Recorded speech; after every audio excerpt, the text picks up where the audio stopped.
there's some things I can't say because my family on Malaya's side still talks to me some about the facts of this, because I think I'm coming a little too close to something, to tell you the truth, because my cousins talk to me from that side of the family a lot, and they even asked me to look into it a little bit because I know everybody around here. Yeah. And I'll tell you this for a fact, and this is a fact. 2 weeks before the kids disappeared, Malaya wanted out of there. She was calling members of the family and wanting to get out of there, wanting to leave. I wish she would have been just a little braver, took the kids and left. If she'd have done that and come to our family, come to us, we'd protect her from anything come down the road. And I don't think she thought that she had anybody that would help her or protect her or stand up for her. What went on in between Daniel's relationship and Malaya's relationship, there's no man has a right, if they're living together and they're trying to get along, no matter what is happening, there's nobody has the right to step in between them until somebody cries for help. So that's my position on that.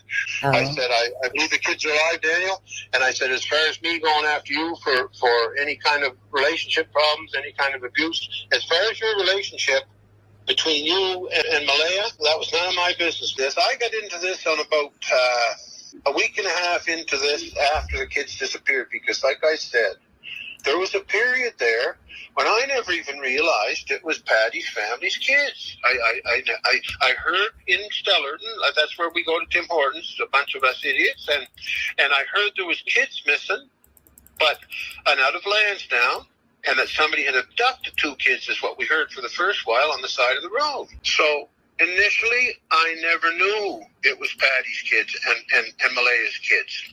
I heard that there was a guy named Daniel that was supposed to have killed his 2 kids. And that's all I heard. So the other thing is, listen, this has been I got into this totally for my cousin Patty. She's not in good health. Her heart's bad. This was killing her. It is killing her. And she called me and told me, she said, now you realize that's Malaya's kids, right? My great-grandkids. And she said, you know Daniel Martel, and you know the Mackenzie boys over there, the whole family. And I said, yeah. And she said, well, it looks to us like Daniel killed the kids. And then she claimed, now I'm going to be truthful, Daniel, I'm not holding back. Daniel might be pissed off at me saying this, but he might as well know it. I want everybody to know it. Well, Patty told me she had suspicions that Daniel was abusing the kids, that him and Jack were having problems because they sort of had a personality clash, Patty figured, and that Jack kept rebelling against Daniel, and Daniel was trying to discipline Jack a little bit to whatever. But that's not my business, you see. I mentioned that to you before. Yeah. Between a man and a woman, if they're together and they're both staying together, nobody should interfere. And it's like I told Patty. Patty said, Patty was sort of hinting for me to take a trip over to their place. And I told her, Patty, I won't do that, because they're together, they're a couple. I can't go into their kitchen and start ordering people around. I said, but on the other hand, if Malaya is scared to death or getting hurt, and if Malaya calls me and said, look, I want out of here with the kids and Daniel won't let me out. Now you got to realize I know Daniel too. I'm not taking one side or the other. I told her if Malaya did that herself and asked me to take her out of there, that I'd go over and take her and the kids out of there and take them to Patty's or wherever they wanted to go to figure they were safe. When I first headed into this, my cousin Patty requested me to look into this because she knew I knew Daniel, she knew I knew his family, the Mackenzies and all them over here. And she asked me if I heard anything, and if I did, I won't go into all the small particulars of it, I will at a later date. Sure. But it was Patty that requested I look into this, and this even before the kids disappeared. Patty asked me if I'd go over there and take Malaya out of there with the kids, and I told her because she said Daniel was abusing her, right. And I said Patty, I can't do that. If Malaya calls me and says, look, Darren, he's hurting me and the kids, I want out of here. If Malaya herself did that, I would have. Right. But I told Patty I wasn't getting into their relationship without Malaya consenting for me to do it. No way. They were still living together, and if there was abuse, there's nothing I could do about it. Daniel came after me. He knew that I was that Patty asked me to look into him. And I hadn't seen Daniel for years. I can't even remember the last time I saw Daniel before he showed up. Right. And Daniel asked me, initially he asked me to meet him at Tim Hortons in Westville, and Ron, his uncle, drove him in.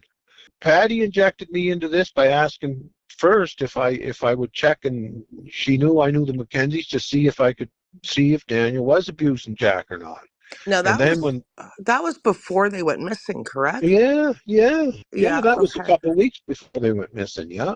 Okay. And then I told Patty, and there's another thing. People that, like they say, they twisted it so badly. The podcaster's saying, "Oh, why didn't I help Malaya get out of there? Why I refused to help Malaya get out of there." That's a pure lie. When Patty called me and I went over. This is one instance. Patty called me, wanted to talk to me. I went over. We visited, and she said, "Darren, Malaya's telling me that she wants to get out of there, and with the kids, and she doesn't want to have a confrontation with Daniel." And I said, "Great. What do you want me to do?" So she says, "Will you come over with me to make sure Daniel doesn't call?" And don't forget, I hadn't seen Daniel in years before that. And I didn't think there'd be any problem. And Patty asked me if I'd go over and help her, just be around to make sure Malaya didn't want to confront Daniel. Right. Make sure Daniel would allow her and the kids to come out of there. And I said, "Yes, no, sure, Patty, I'll have to do that." I didn't want to do that, but nobody wants to have to do that kind of thing. But you have a responsibility, I believe, to people and your family. So I said, "Yeah, let's go." So Patty called Malaya. I stood right there. Patty called Malaya and said, "Malaya, look, we're going to come and get you." Like, she never said, "Darren and I are going to come and get you." She just said, "We're going to come and get you, take you out of there and bring you back to my place to live again, and don't worry about Daniel. He'll be no problem." And Malaya's very close to her exact words were, "No, don't come and get me. I'm staying here for now, but I got a plan to fix it." And very shortly after that, the kids disappeared.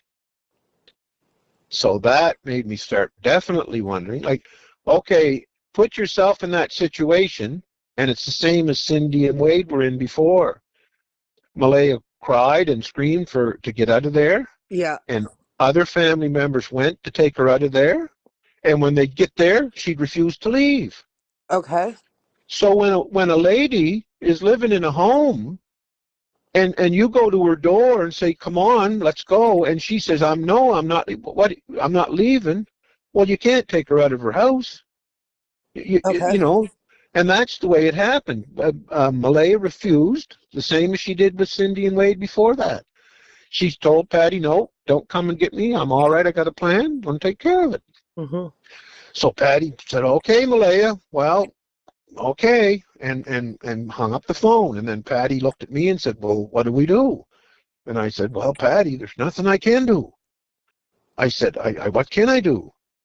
And she said, so then it was a few days after that, I'm sure, that she called me again, and she said, "Darren, you know the Mackenzies, you know the family, and you know them?" And I said, "Yeah, I do." Because for the first 2 weeks, I never even knew it was Jack and Lily that were missing. Oh. I heard that it was two kids abducted from around Glengarry Station, which is 5 miles away from Lansdowne. Mm-hmm. And then my brother called me, and then of course Patty called me, and that's when things went to hell for me. And then right out of the blue, Daniel landed in the yard at Foxbrook, right out of the blue, about 2 weeks after the kids went missing. And that's when we got into the talk about, Jesus Christ, Daniel, what's going on? And Patty had asked me if I saw Daniel around to talk to him about abusing Jack, and I hadn't seen Daniel until that point. The next day, Daniel called me and said, "Darren, can I talk to you?" And I said, "Well, yeah, sure." He said, "Well, will you meet me at Tim Hortons in Westville?" And I said, "Yeah, okay." So I went down to Tim Hortons in Westville. Ron, his uncle, dropped him off. Anyway, because Patty and them were asking me if I saw Daniel, to talk to him, see what I could find out. So that's when Daniel started telling me stuff, starting to defend himself.